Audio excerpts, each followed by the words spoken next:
adamsituun yeroo leenca adamsitu akkaataa leenca sana adamsite malee yeroo leenca sana adamsitu waan leenci sun ishii godhe naasoftu jechuudha.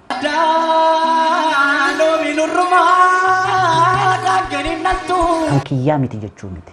Kan inni keessaa dhabameen jiru waan ta'eef.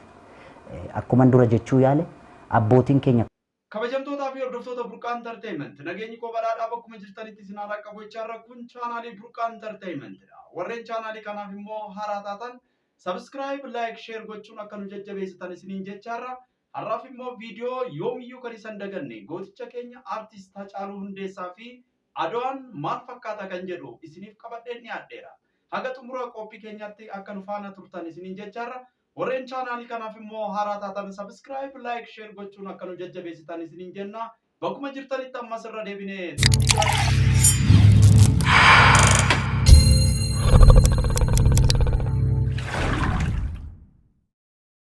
Wae balcha sofna, balcha safo sofna. Wae gabayyo sofna, gabayyo gurmu sofna. Injifannoon Adawaa mallattoo gootummaa fi injifachuu uummata gurraachaa ta'uun gurraachonni Afrikaa hundi ittiin boonu. Injifannoon Adawaa miira gamtaa ka'umsaa paan afrikaanizimii ta'uun biyyoonni Afrikaa kolonii jalaa akka bahaniif xurree saaqe. Uummata Itoophiyaaf immoo waliigaltee cimaa kan uume ture. Sablammootaa fi uummattoota Itoophiyaa hundatu weerara xaaliyaanii qolachuuf gara kaaba biyyattii gaarreen Adawaa duule. Injifannoon uummata biyyattiirra darbee mallattoo gurraachota Afrikaa ta'e kun warra seenaa jallisanii fi namoota muraasaan dabee himamaa ture. Riqicha ragaawa ma riqicha Adawaa guddaa isa finfinnee jiru. Injifannoo Adawaa mallattoo injifannoo uummata gurraachaa hundaa akka injifannoo nama tokkootti himuun seenaa gad xiqqeessuudha jedhama. Bakki seenaan itti hojjetame sun hin dhabu jechuudha. Otoo afaan qabaateen dubbata. Seenaa qabsoo biyyattii kana keessatti qoonni gootonni Oromoo qabaatan olaanaa haa ta'ullee malee seenaan gootota Oromoo yeroo overlap ta'ee mul'ata.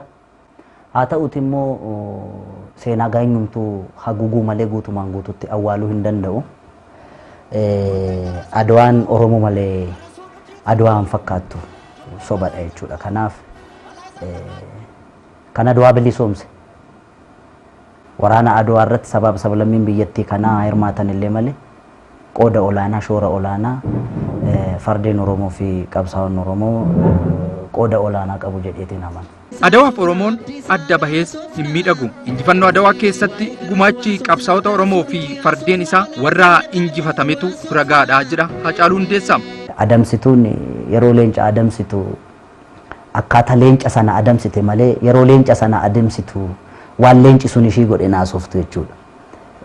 Wacadha kun. Dhugaan jiru garuu warra injifatame harka jira jechuudha. Dhugaan warra injifatame harka jira. Goototaa fi kabaja malu kennuun kabajuun gahee dhaloota ammaatis.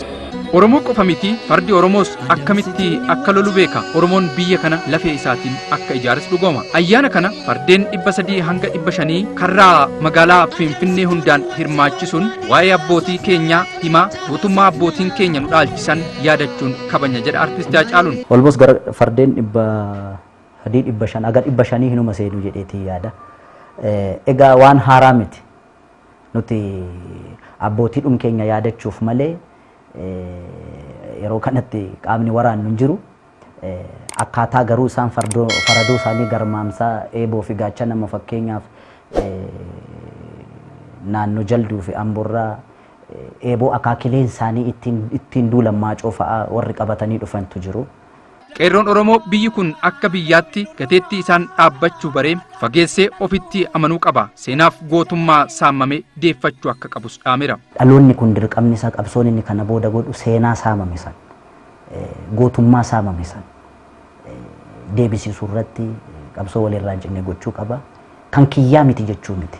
Kan inni keessaa dhabameen jiru waan ta'eef akkuma dura jechuu yaale abbootiin keenya kajeeluu miti kan dhaqan.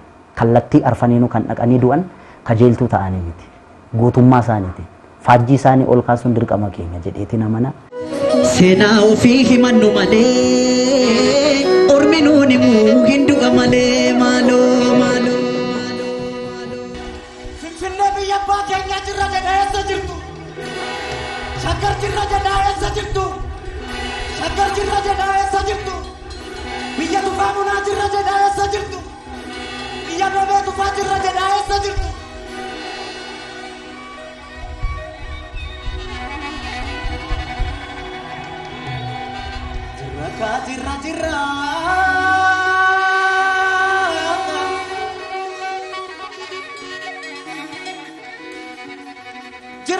Jirra. Jirra otoo hin dhamiin meelchamne otoo hin cabiin okkollus kunoo har'a geenyeerra.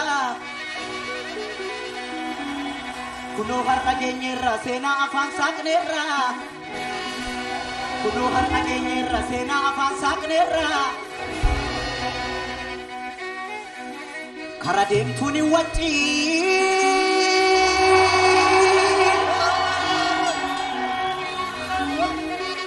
Kara deemtuun hin waccii waa'ee leencaa taasofna waa'ee dhiiraa haasofna. Waa'ee gootaa haasofna oolmaa gootaa haasofna. Waa'ee gootaa haasofna waa'ee gabayyoo haasofna. Waa'ee gabayyoo haasofna gabayyoo gurmuu haasofna. Waa'ee baalchaa haasofna baalchaa saafoo haasofna. Waa'ee balaa haasofna balaa zallaqaa haasofna. Waa'ee garasuu haasofna garasuu dhukii haasofna. Waa'ee abdiisaa haasofna abdiisaa hagaa haasofna. Adamsituun hin waccii kara deemtuun hin waccii waa'ee leencaa haasofna waa'ee leencaa haasofna. Ijoolleen baalchaa jirtu jirra kana. Riqicharra gaawwamaa.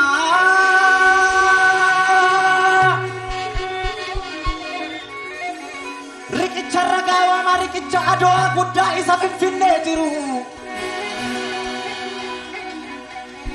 Namni yoo seenaa dabses lafti seenaan jijjiiru. Eenyu akka sarracee xaaliyaanii hunkuree. Eenyu paastaan gogoome akka biyya gurguree. Eenyu akka sarracee xaaliyaanii hunkuree. Eenyu guuphaan gogoome eenyu paastaan gogoome akka biyya gurguree. Eenyu akka sarracee akka adoo dhaqee. Eenyu akka baandaa ta'ee dhiiga dhiiraa gannaqee. Har'an falmee sirreessa seenaa karaarraa maqee. Har'an falmee sirreessa seenaa karaarraa maqee. Yajoollee jalduu kooti. Yajoollee amboo kooti. Yajoollee gindoo kooti. Yajoollee wallagga kooti. Yajoollee arsii kooti. Yajoollee harargee kooti. Yajoollee jimma kooti. Yajoollee walloo kooti. Yajoollee boorana kooti yajoollee gujii kooti. Hundumtuu naadoo kooti. Hundumtuu naadoo kooti. Hundumtuu naadoo kooti. Baalchaa gaafa aduu. Baalchaa gaafa maaduu. Gabayyoo gaafa aduu. Garasuu qoricha xaaliyaanii.